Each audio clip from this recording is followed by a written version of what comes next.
Tailors day సందర్భంగా నల్ల బ్యాడ్జీలతో కార్మికుల నిరసన.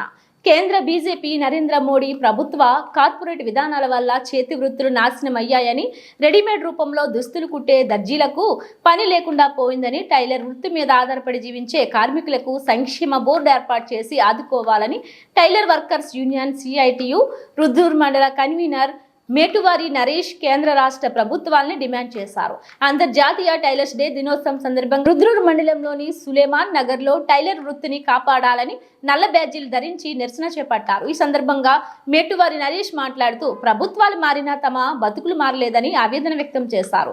50 ఏళ్లు దాటిన టైలర్ కార్మికులకు నెలకు 10,000 రూపాయలు పెన్షన్ ఇవ్వాలని డిమాండ్ చేశారు. పూర్తి సబ్సిడీతో కుట్టు మిషన్లు, ఉచిత విద్యుత్ ఇవ్వాలని కోరారు. ఈ కార్యక్రమంలో సత్యనారాయణ, అహ్మద్, లతీఫ్, ఫెరోజ్, మెహబూబ్, తాహిర్, అల్మాస్, అరీఫ్, గోరేబాబు తదితరులు పాల్గొన్నారు.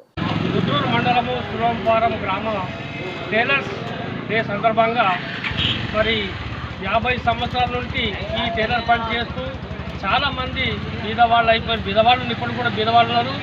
కాబట్టి వచ్చినటువంటి కొత్త ప్రభుత్వం దయచేసి మా మీద దయతలిసి ఒక పింఛన్స్ ఏర్పాటు చేయాలని ప్రభుత్వం మేము కోరుతున్నాము.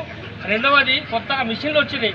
మరి అందరికీ గొర్రెలు, బర్రెలు, ఆవులు, ఎద్దులు అన్ని ఇచ్చిండ్రు. మా మిషన్ కుట్టుకునే వాళ్ళకి మాత్రం ఇప్పటి ఒక మిషన్ కూడా ఇవ్వలేదు. కాబట్టి దయచేసి మా మీద దయతలిసి ఈ టైలర్ వృత్తి పనిచేసే వాళ్లకు మిషన్స్ కూడా అందజేయాలని చెప్పేసి మీ అందరి ప్రభుత్వం, అందరి పెద్దలందరూ కోరుకుంటున్నాము.